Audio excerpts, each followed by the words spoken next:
Now to your Pinpoint Weather 12 forecast as we're in a weather alert. That's right. Chief Meteorologist Tony Petrarca is here now. And Tony, this is because of, what's on our way here? Yeah, some strong wind gusts once again. Of course, we had that last night, very early this morning, even some scattered power outages. A bit of a lull with the wind for now, but boy, it ramps up tonight, especially after midnight and right on through Friday. In the meantime, we are tracking some scattered showers. The clouds and even the fog have been stubborn all day long. Even very mild temperatures, though, but somewhere hiding in there is the Providence. You see it a little bit, the Providence skyline. A lot of humidity in the atmosphere.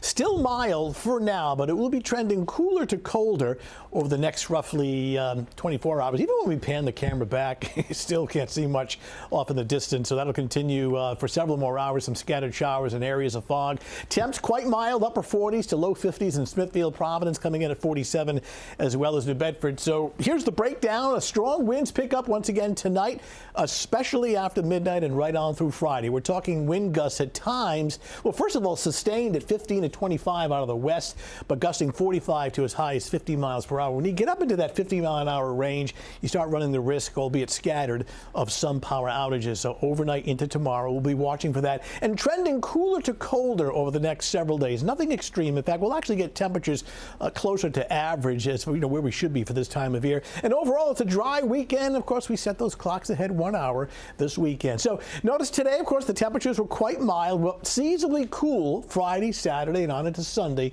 in the mid-40s. So it does feel a lot colder tomorrow, and the reason why, well, the very strong gusty wind. Can't ignore that. Look at the middle of next week. Significant warming trend. I'll take one day at a time. You see scattered showers coming through, pretty much lined up on the Route 95 corridor right now. This will last now through about, say, 8, 9 o'clock this evening, and then it dries out. We take this into the future and watch whatever showers we have early this evening will be moving offshore by 9, 10 o'clock, clearing out, the wind picking up, the temperature dropping. 9 o'clock tomorrow morning, 34, very, very windy. Again, gusts up to 50, even with sunshine. This is a, dry wind. We don't have any precipitation tomorrow. Ineffective sunshine doesn't really warm things up too much. And these strong wind gusts will continue right through the afternoon and into the early evening. Your Friday night is clear, windy, and dry. Move ahead to Saturday. Now, we still have gusty wind on Saturday, but it's not as strong. And we've got sunshine, too. So it's a bright, cool, breezy day for Saturday. Temperatures in the low 40s. And it looks fairly quiet but chilly on Sunday with more sunshine. So it's a quiet weekend. As we get in real close, high temperatures tomorrow, much cooler than today, topping out in the lower 40s. But that wind will produce wind chills at times, only in the 20s and 30s. So it's sunglasses, windbreakers, and heavy coats, but otherwise dry and sunny. 7 o'clock in the morning, only 28. By 11 a.m., 35 degrees.